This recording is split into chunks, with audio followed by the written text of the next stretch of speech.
And we're live. Matty A. What's up? I love this. So here we are. I'm Patrick. This is Matt Aitchison. And Matt and I have known each other for, how long? Since I got into real estate, well, about a year after I got into real estate, when I found good old KW land about 6.5 years ago. Okay. Yeah. Awesome. So, I mean, we've gone on some pretty amazing adventures. We've done all kinds of cool stuff together. I couldn't be more excited to be hanging out with you doing this right now, because watching your journey since you joined KW has been nothing less of amazing. You've been a guy that I've looked at and admired. You've set some crazy goals, and you just kind of, like, they talk about jumping off that cliff and hoping the parachute opens as you jump. And you're somebody I look at and say, Matty A did it. So I'm super excited to be here with you, hanging out, talking shop. And so for anybody that's watching, I would just recommend, if you have questions for Matty A, throw them in the comments down below. If you're an entrepreneur, real estate agent, whatever, throw the comments in there. Also share this feed to your page so that other people can tune in and watch this broadcast. So Matt, why don't you tell us just a little bit about who you are and what you're up to? Yeah, well, dude, it's great to be here with you, man. I always love, hanging out with you too. And, every time you're one of the people who really taught me the power behind being in amazing conversations. So I know we're going to have some good chat today. I'm sure we'll talk about some random stuff and obviously some very purposeful stuff as well in regards to entrepreneurship, real estate investing, goal planning, leadership, all of the important things that I think need to be talked about in order to continue to level up. So it's an honor to be here with you, your community. And for those that don't know, who I am, obviously happy to share a little bit about that. But yeah, like Patrick said, if you are tuning in live, let us know where you're tuning in from. If I know we got people in our Keller Williams network and our real estate investing network and just the whole entrepreneurship community from really all around the country and globe. So let us know where you're tuning in. Put a comment in the section below and let us know what you're up to. And I'm excited to be connecting with everybody. So my name is Matt Aitchison. All my friends call me Matty A. And I found, I found real estate right out of college. But that was really kind of after a little bit of a turbulent start. I was expelled from high school. And so don't let the comb over fool you. I used to have the Eminem Slim Shady look. I think I posted a picture of it on my Instagram a couple of weeks back, and people were like, "Oh my gosh, I can't believe that's you." Steve Yeager actually brought that up to me when we were in Sun River. Yes. Oh my gosh, did you see that? So I definitely had my stretch of poor choices. And a lot of that had to do with my environment, my tribe, and the people I was surrounding myself with, who I still love and respect, but just was making some poor choices, which led me to getting expelled from high school. And I ended up kind of getting back on the straight and narrow after many hurdles and hoops to jump through. And I ended up going to school at UC Santa Barbara, and kind of funny enough, you never think lightning strikes twice. And of course it did. I ended up getting arrested for the exact same thing that got me expelled from high school. So, for me, I'm a little bit hard-headed. I'm a Taurus. I'm stubborn. So I like to learn things the hard way, And I hired you at KW. And then, after college, really, well, to back up for a second, when I was in jail, I remember that was what I call my oh shit moment. That was my, like, looking back, my fork in the road moment, where thank God I had some people around me that cared enough to speak some wisdom and some mentorship and to give some support and to really just give me some belief in myself that I didn't really have at that time, and which was so critical.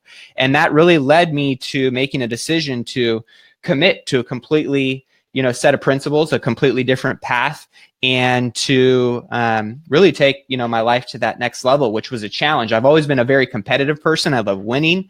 I love, the pursuit of a goal. And so that was one thing where I was clear on what I didn't want anymore, right? My environment and tribe at that moment was not the future and not the crew that I wanted to be spending my time with.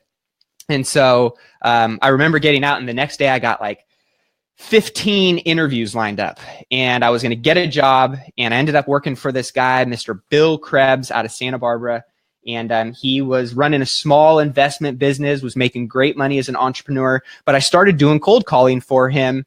And while everybody else was partying and having fun at UC Santa Barbara, I was basically going to school full time and working almost about 35 to 40 hours a week. And I was pounding the phones all day, every day. And I worked my way up over the next 2.5 years to basically be his right-hand guy. And he wanted me to kind of, morph me into being his replacement. Funny thinking about what that replacement conversation looks like now. I was like, man, did he study KW? Did he? But I realized that I actually did not want to work for somebody else. And so I moved back home, and I was kind of reassessing what I wanted to do. I was broke. I was in debt. I was kind of a little bit lost still. I'd just broken up with a girlfriend, and I was trying to figure out what I wanted to be when I grew up, right? And I remember seeing a Craigslist ad. Huh? Have you figured it out? No, I'm still trying to figure it out, but I think I'm pretty clear on where I'm going right now, and I'm sure we'll talk a little bit about that. But I found a Craigslist ad, and I was, thinking of all these things that kind of aligned with the goals and the lifestyle and the things that I told myself I wanted at that time, still being very ignorant and still being very, young and not knowing what you don't know. But I knew that I wanted to be my own boss. I wanted freedom and flexibility over my time. I wanted no ceiling over what I could achieve financially, accolade wise. I wanted to work with people because I love connecting. And, most importantly, when I was thinking about all these things, I wanted to be in a space that I could actually not just make an income, but actually create wealth.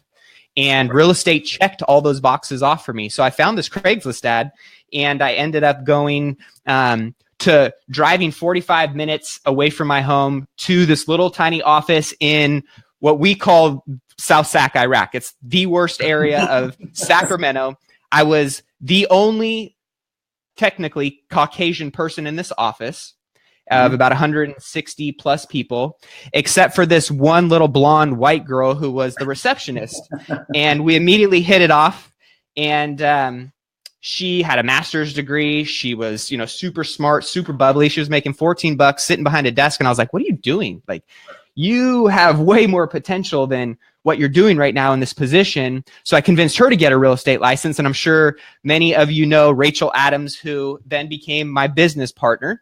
Yep. And we built up our real estate team over the next 5 years, and we're ranked by Wall Street Journal top 1,000, doing over 100 sales a year and a significant amount of volume, over 40 million in volume. And I actually ended up exiting the team about 5 years into our business to really build up what was my passion, was real estate investing. And so that has led me on a completely new journey of real estate investing and education, and where I've really found through this entrepreneurial journey, because entrepreneurship, man, is such a, it's such an amazing space for so many different reasons. But to look back and go, the one thing I think why I love entrepreneurship the most is it is the most amazing self-discovery process.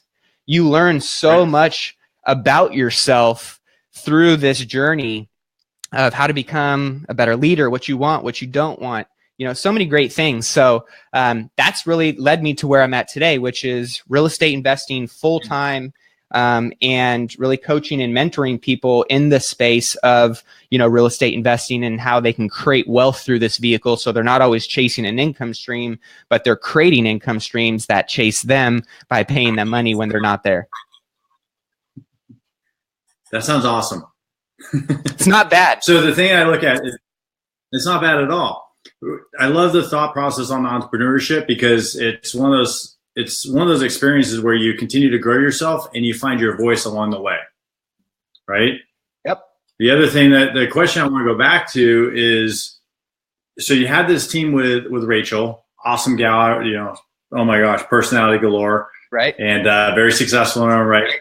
And I look at, you guys had something that was really awesome in this aspect, and then you started, I remember when we first met, you're like, man, I really want to do real estate investing and I would love to do flipping. And so how did that transition happen from going from real estate sales as your primary source of business to the flipping side and the investing?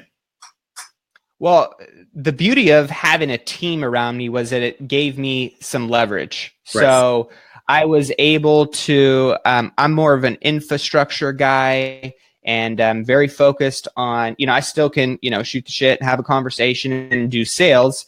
But that was Rachel's strength zone. So that was what she did.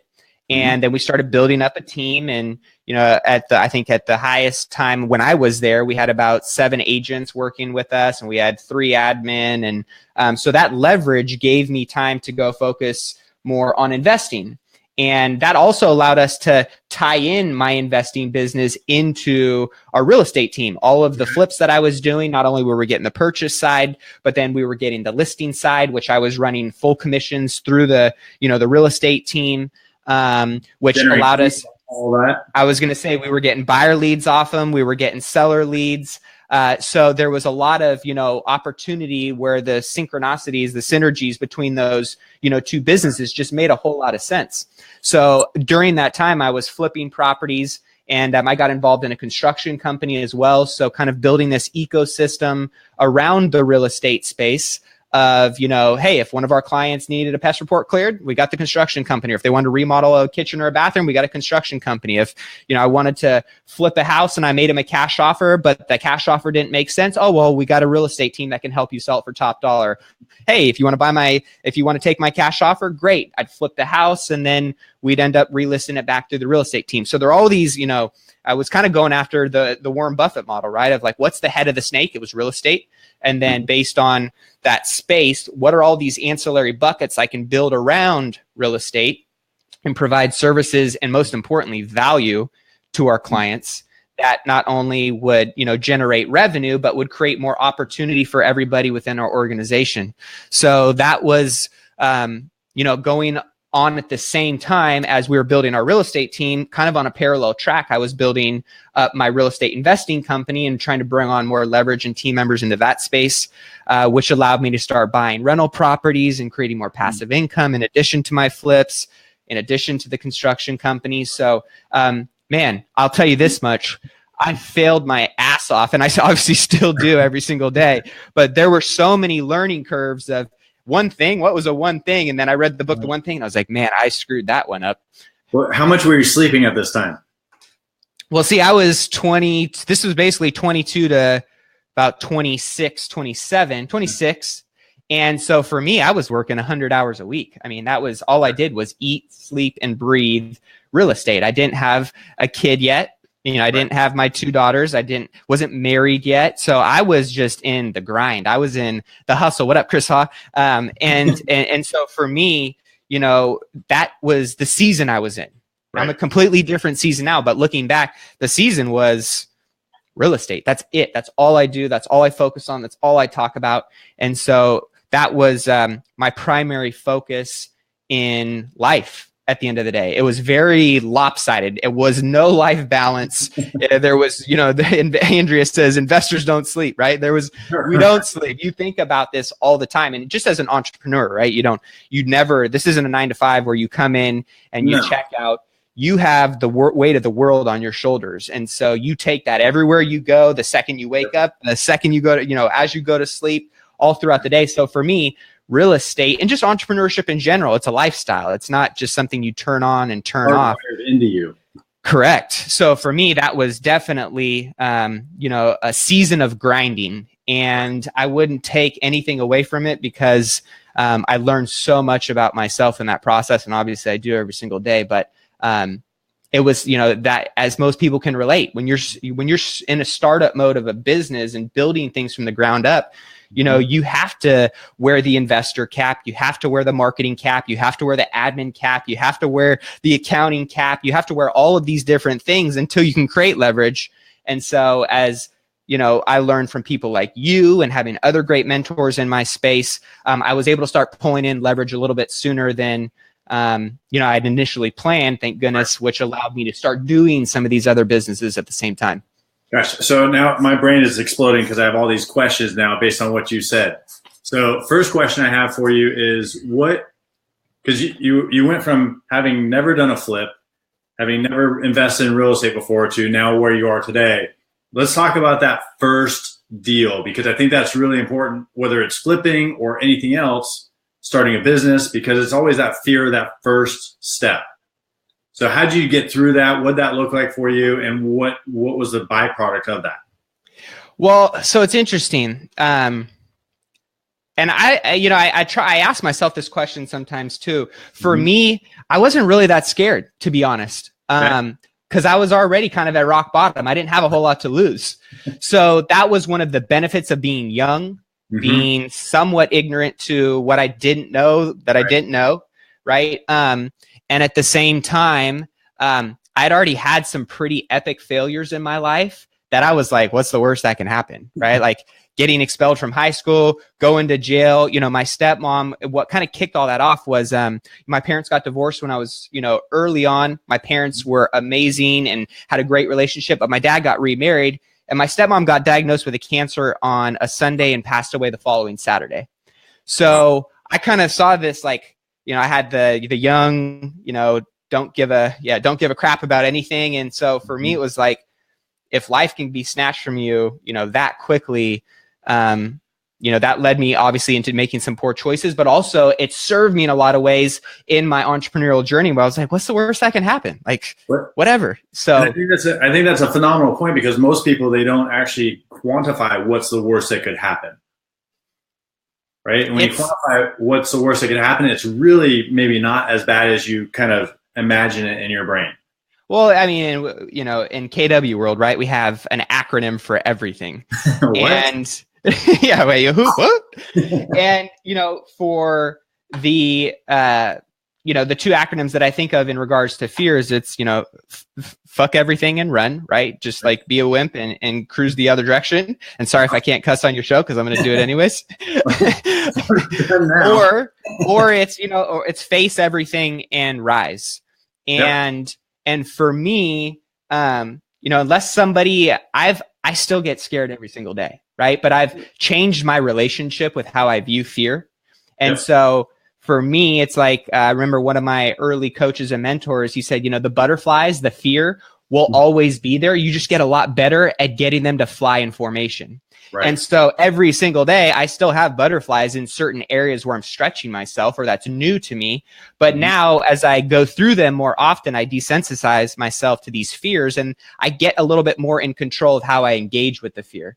And so for me, I was, unless somebody's pointing a gun at my head and like the real actual fear that I can, conceptualize is me dying.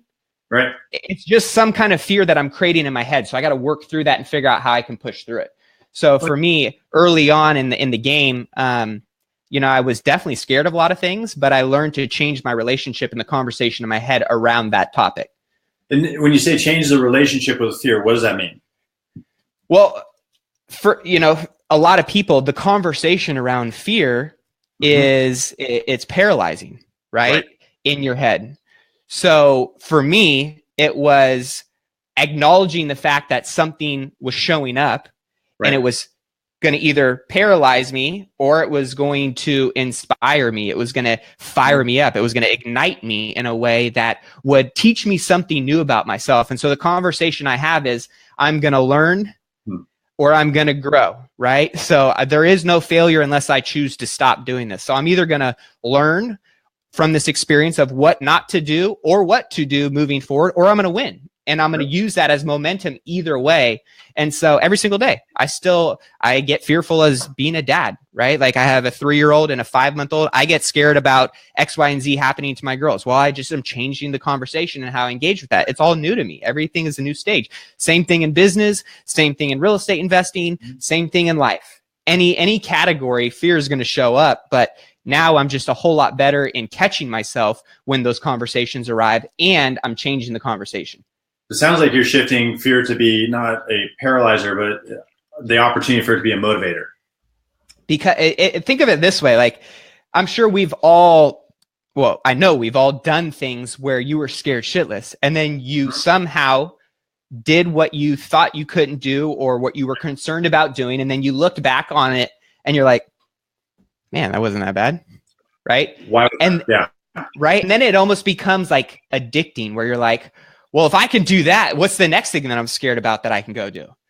And so that's where, when I say changing the conversation, it's like, of course we create all of these things in our mind that could potentially harm us, or because that's what the subconscious mind is. We do it. It's there to protect us. But when we can retrain our subconscious mind, I'm very big into just, the neurology and the psychology behind how high performers achieve. That's one of the things that I study a lot on my podcast and interviewing other top performers and achievers, is, this power of our subconscious mind and all these files that we have. Think of our subconscious mind as like a filing cabinet. For a long time in my life, I didn't know what files were in that filing cabinet, but anytime something came up, my brain would pull that file out, and whatever was in there got planted out, and then I responded and reacted and got a specific result based on that. So once I became aware of what was in, and when I started investigating what was in my subconscious filing cabinet, then I was able to go, whoa, I don't agree with that anymore. I'm going to change that file, put something new in there, and then anytime one of those experiences come up, I pull that file up and I tell myself something different. And so that took some rewiring and a lot of work, and I'm still doing it every single day. And yet it serves me at a whole lot higher level now that I'm aware of what that conversation looks like. Well, it's a habit, right? It's creating awareness around that. And you don't get there unless you expose yourself to these conversations, right? And then now I observe it faster, I catch it faster, I change my thinking faster, and I move in this different direction faster. To me, it's all the pain versus pleasure principle. Yep. Right? I'm going to run really fast if there's $10 million at the end of the finish line. I'm going to run a lot faster if somebody's chasing me with a gun. Exactly. Right? So how do I use that fear to cause me to get the $10 million? Yep. Right. So how do you change your relationship with fear? How do you dance with the fear in a way that's going to cause you to achieve, not be that paralysis by analysis and what if and all that kind of stuff? So here's my other question. Go ahead. I wanted to add one last thing to that. There was a book that I read, and it's, I forget what it's called, but it talked about how ancient Japanese warriors, samurai warriors, when they were going into battle, how they handled fear. And the training that they did going into battle was they literally ran through every scenario in their brain that they were scared of. Like they challenged and questioned all these things. What if my buddy next to me gets his head cut off? Like, what am I going to do when that happens? Right. Or what happens when this thing happens, or what? And they ran through all these different scenarios. And at the end of the day, when you are proactive in the conversation instead of being reactive, you're way more equipped to move through those moments of fear in a way that's going to serve you instead of hinder you. So a lot of things still could happen that you're scared of. And yet, if you're more equipped through your own conversations and your own questions, you're going to be able to move through those moments a lot more seamless. Well, and the last piece that comes to mind on this whole conversation too is that's life or death. Right. What we're doing. Yeah. I got to pick up the phone and make a sales call. Like what? Right. It's not that big of a deal. You don't have to worry about anybody's head getting cut off. Right. Yep. It's this, we make it fear so much bigger and holds us back from our greatness, which is so frustrating. So here's my other question for you. You talked about how you were in a different space when you first launched this business, and you're in a completely different space today. You've got 2 kids, you're married, you've got all this kind of stuff. What changed, or what has changed in your world with the family now? Yeah, well, I mean, I have a 3-year-old, I have a 5-month-old, I have a wife. I have I don't want to say a lot more riding on things now, but I do have a lot more riding. I have a lot more responsibility, right? And so, at the end of the day, kids change you. Your perception on life changes, your decision making changes, and being completely frank, selfishly, I put a lot of my own needs and desires first, where now I think a little bit differently. But I'll say this, around being selfish as an individual, I think a lot of people, I mean, I'm sure people have heard of the analogy of, the 2 cups, right? And if your cup is half full, you have, not as much to give. Whereas if you're selfishly putting your needs and your desires first, obviously being in alignment with your family and your goals and the priorities and the things that you tell yourself are most important. Right. If your cup is overflowing by serving yourself first, then you're going to have way more to give. You're going to show up way better as a husband, way better as a father, way better as a wife and a mom and a business owner and for your employees. And right. So selfishly, I think people are too selfless when they should actually be being more selfish for themselves, because the better you become, the more optimal you become, the more of a high achiever you become, the more, committed to yourself you become, then you're going to show up way better in those other areas. So life has changed a lot in regards to that. Yep. And I can say, if anything, it's just made me more driven, and it's made me become way more purposeful and getting clarity in the areas that are really, really important to me, because now I understand how time has a whole different meaning when you have kids in the situation. And so for me, it's really forced me to get much more intentional about my goal setting and my priorities and what I'm doing. And it makes it that much easier to go, if it's not in alignment with these priorities, I'm that much clearer, and it's that much easier for me to say yes or no to something. Yep. Just a funny comment. Do you realize how much more time you had before you had kids now that you do? Oh my gosh. Oh my gosh. And the cool thing is, though, it's made me, one, I'm like, God, what an idiot. I wasted so much time. And I'm so busy, I'm so tired.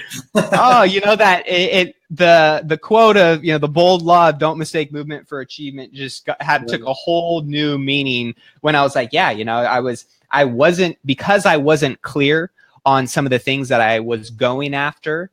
I was doing things that I shouldn't have been doing. Right. And even though I thought I was busy and being productive, no, I wasn't. So the paradigm shift in respect to that topic, absolutely. Time has a whole different meaning now.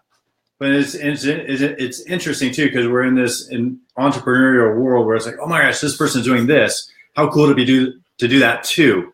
And you step out of your lane to go do something that seems cool and sexy because somebody else you respect and admire is doing it, and it takes you off your mission. And now, like what you said, now I got to be laser focused on what my mission is, because not only do I want to build my business, I've got 3 people that are now counting on me to build my business. Yep. Yeah, there's just a whole new level of accountability to time. Absolutely. So how do you set your goals? You're somebody that I remember sitting down and you had a day planner, the whole deal. Here he goes. I'm going to grab it. Hold on. Okay, go for it. It's funny. I actually, I have this in the office along with some of my other planners and how they've evolved. Look at this. This was like a planner that I bought at a basic thing. And look, it does. I super glued it in, like, because it's continued to fall apart, and I would literally print out a new page every single week and glue it in there. And over time, people are like, dude, you're crazy. Like, that's pretty cool, but like, why don't you just create a planner? I was like, it sounds like a good idea. I should probably do that. So, but for me, I remember one of my mentors, David Osborne, who obviously a lot of people know if you're familiar with KW Land. He's been one of my mentors over the last few years. And I remember one of the first masterminds I ever went to at his house in Steamboat. And I saw how he set his goals out. And I was like, wow, that's pretty amazing. And I've always believed that I was never the fastest, never the strongest, never the smartest, but I could model after the people who were and adapt what those things were and apply them to my own strengths and skill sets and my own journey. And so that was one of the things that I adopted was, hey, if we're going by, KPA or AVA or whatever you want to call it now, your personality, my personality wasn't to track everything, but going back to, if I want to achieve something that I don't have, I'm going to have to do something I haven't done. And so this was a habit for me that I wanted to adopt and that I wanted to learn and to master.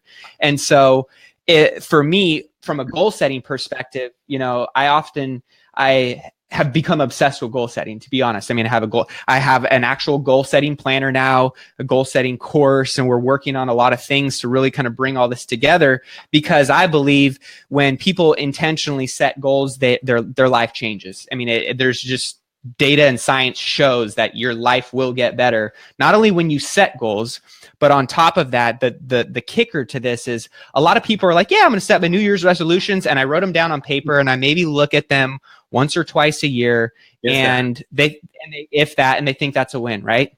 Mm-hmm. And my My response to that is that's bullshit, and you're not going to win. And that's just the reality. I mean, you will get a little bit more done, but you will not cover the ground that you could cover if you were to, what I call, be intimate or in relationship with your goals, right? Like, think of your partner or your spouse, and if you made an intention to be an amazing husband to your beautiful bride, Gina, right? And if you didn't talk to her throughout the week and take her on date nights and intentionally plan out all of these things of what it looked like to win at being a great husband and quantify what those milestones were and actually, be in proximity to those goals every week to, connect with her emotionally and physically, and you only checked in maybe once a year or at the end of the year, how would your relationship look? Not so great. Pretty crappy. And so it's a relationship. Right. So it's the same thing with your goals. Right. You have to be in relationship with your goals. I have my goals written down in front of me every single day. I have these printed out because the physical planners are getting shipped right now, but I have these goals in front of me every day. I look at them every day. I have my routine and my habits. And what it does is, we're all familiar with your RAS, your reticular activating system. Just like when you go and buy a new car and you drive it off the lot and all of a sudden you're like, whoa, that dude's got that car. What the heck? My neighbor has the same car. Oh my gosh, that billboard has this. Yeah, billboard has my car in it, right? There's millions of people on the road with my car. What the heck? Those cars, your neighbor, that billboard, it was already there, but your awareness up around it is now turned on. Your RAS is turned on.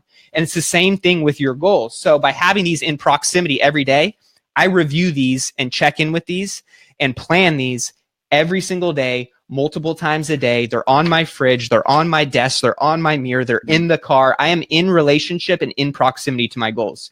And in order to be as a high of achiever as I tell myself I want to be, these are some of the things that you have to do. You have to do things that aren't normal. Like, when people look at me and go, dude, that's crazy, I go, thank you. Because that's when I know that I'm doing something that isn't normal, that isn't the average, that is above and beyond just being a mediocre goal setting, individual. Well, that's not why you're doing it. You're not doing it to be average, right? You're doing it to be exceptional. Yep. What I love about this too is that you're tracking it daily, which means that you know where you want to be 5, 10, 15, 20 years from now, because you've asked the question. And now you backtrack that to, what do I need to do this year in order to be on pace for that? Also, what do I need to do this week or today to be on pace for that? And you're looking at daily. So you're taking those. The analogy I use is, if we have a 500 calorie deficit, we're going to lose a pound a week. Yep. Right. And most people say, I want to lose 10 pounds because I'm going to go on vacation. I'm going to be in a swimsuit. I need to lose it in 3 weeks. But if we just took something small, like 500 calorie deficit a day, let's cut that in half and say 250 calorie deficit a day. We're going to lose 26 pounds over the course of the year. And it's probably more sustainable and more achievable and more likely to happen. So What you're doing is you're doing your 250 calories a day, every day.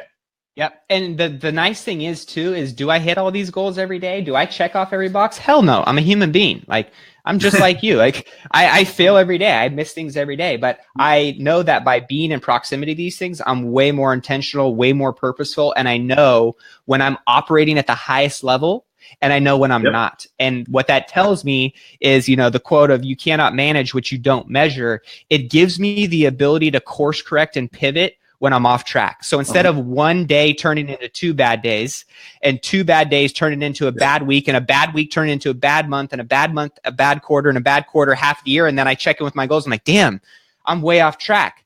I can be way more ahead of the curve and just making little tiny tweaks and optimizing, getting back on track, and still being able to remake up that ground.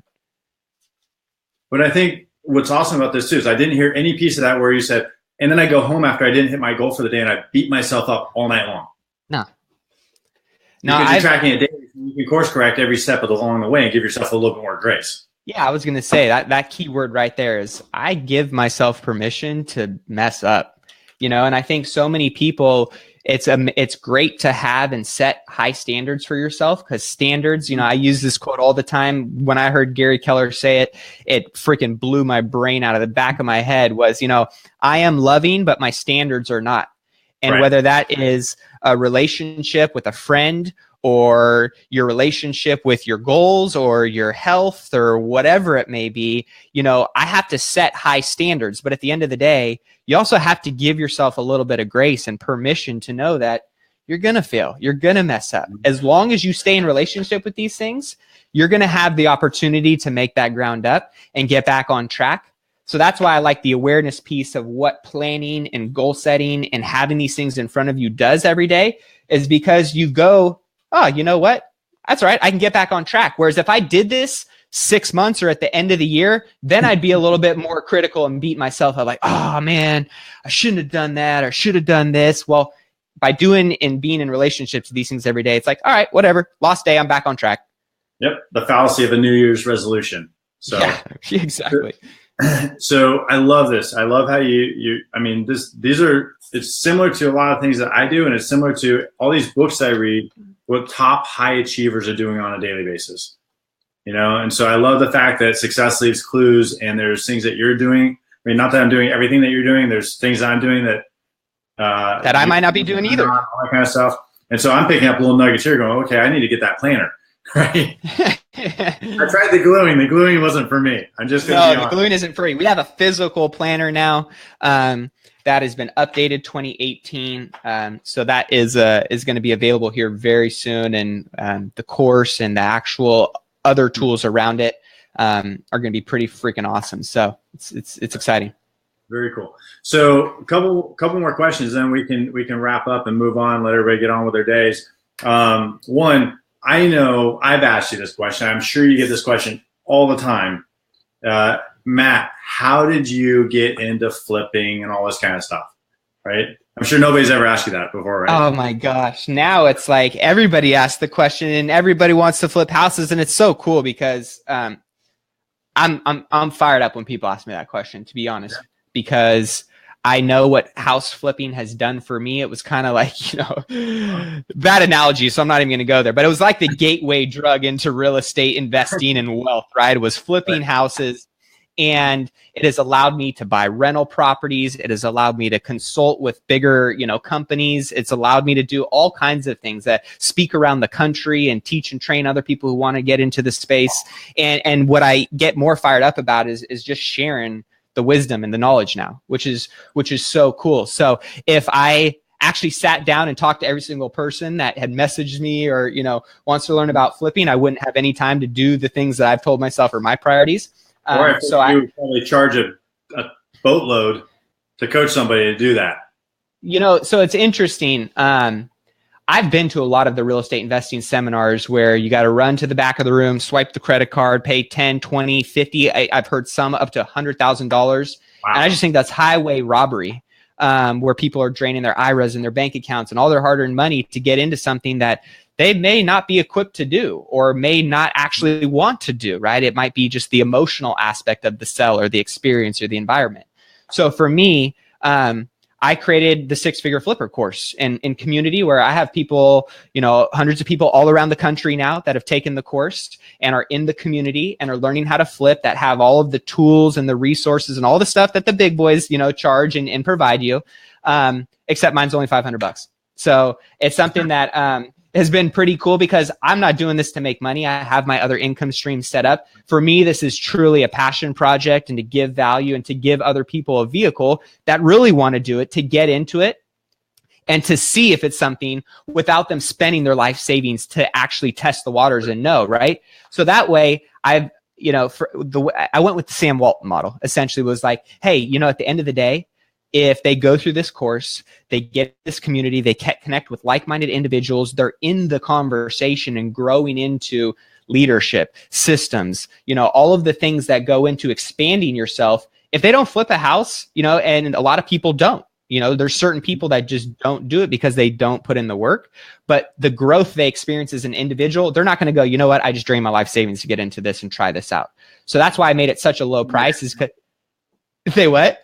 And I didn't like it after they did all that. Like, yeah, right. That's the water, and they go, wow, this is really for me, or no, it's not. That's a worthwhile investment right there. And at the end of the day, there's a ton of people in the course that are doing their first flip and doing their 10th flip now and doing their 20th flip now. And they did it for only $500. They learned how to fish for the rest of their life. And the ROI on that is just infinite. So for me, that's where it's been really fun. And if anybody wants to know more about it, all you have to do is text the word flipper, FLIPPER, to 44222. It's the word flipper to 44222. And you'll just get an email that'll show you a little bit more information on the course and you can check it out. But, for me, it's all about, it's 44222. So you just text the word flipper to 44222. You'll get some cool resources. I have all kinds of cool freebies and checklists and stuff like that on my website as well, the6figureflipper.com. But yeah, I mean, it's just become such a, it's blessed me in so many ways that, one of my mottos is always to find ways to give back selflessly, not because of what it can do for me, but what it can do for other people. And that's where I have found the law of reciprocation compound into so many amazing opportunities and so many amazing relationships and so many amazing experiences by just giving selflessly. So this is one of my little ways where obviously I don't give it away for free, but it's not, thousands of dollars, tens of thousands of dollars to get in. And the people in this community are so rad and are so giving and so sharing and to be connected and, to have that kind of space and platform now. Just makes me grateful. So that's my way of, kind of playing in my passion zone while giving back and making a little money while doing it too. That's awesome. So any final thoughts, Matt? One, I want to thank you for taking the time. I know you're busy and hopping on here with me. That's been kind of the premise of this whole thing is how do I add value to my friends on Facebook and get this out, get people's messages out to more people. Love it. So I thank you for your time. And are there any parting thoughts? One, I would recommend to sign up for Matt's program. I mean, I would highly recommend it. Everybody I talk to when they're getting into real estate, they go, I want the freedom of my time. I want the unlimited income opportunity. And I watch all these shows of people flipping properties. And now I get the freedom of my time, income opportunity, and the knowledge about the market to go do this. And so here's a package that can help people do that. So I just say, why not spend the money and save yourself a lot of time and headache? Well, I appreciate that because, I too have seen a lot of people, jump in and not get the resources and the mentorship and the support that they need. And, I believe mentorship and just not reinventing the wheel is the greatest life hack out there, right? If you can shorten your learning curve, if you can avoid mistakes you might make otherwise, if you can tap into someone else's network and their resources and their experiences, why not, right? If it makes sense and it's in alignment with your goals. And, I think that whether there's a lot of, real estate professionals who see value in this. And that's one of the reasons why I got into investing was like, I don't want to be showing houses forever. I don't want to be listing houses forever. It's still great. And I love who I serve and I can create a model that allows me to continue to do that. But I also initially saw it as like, hey, I can use this model to either serve my investor clients better or to add more income and revenue into our existing retail model.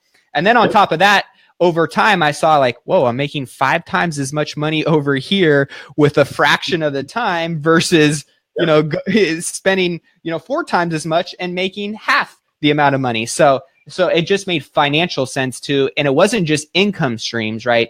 It wasn't just chasing income and commissions anymore. It was how can I create actual wealth that I could pass on to my family, that I could give to my children, that I could create a legacy with. And that's why I love real estate investing so much. And it's obviously not by accident that so many millionaires have been created through that vehicle. For real estate. Yeah.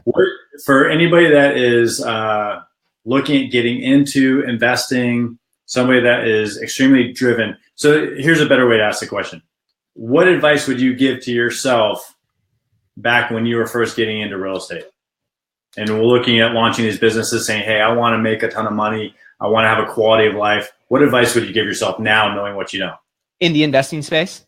Or in anything, in business building and entrepreneurship? Oh, mentorship and coaching. I mean, it's the kind of the cliched response there. And yet it goes back to that is the quickest accelerant that you could throw. You have a little bit of a flame there, right? So you obviously have some kind of interest. There's some kind of passion. There's some kind of desire to pursue something. That little fire is burning in your belly. Well, you get a coach, you get a mentor, and you get a whole lot clearer and a whole lot more accountable. And it's like throwing gasoline on that fire. So that's my, recommendation. And I can tell you, I've spent hundreds of thousands of dollars on masterminds, on coaches, on events, on conferences.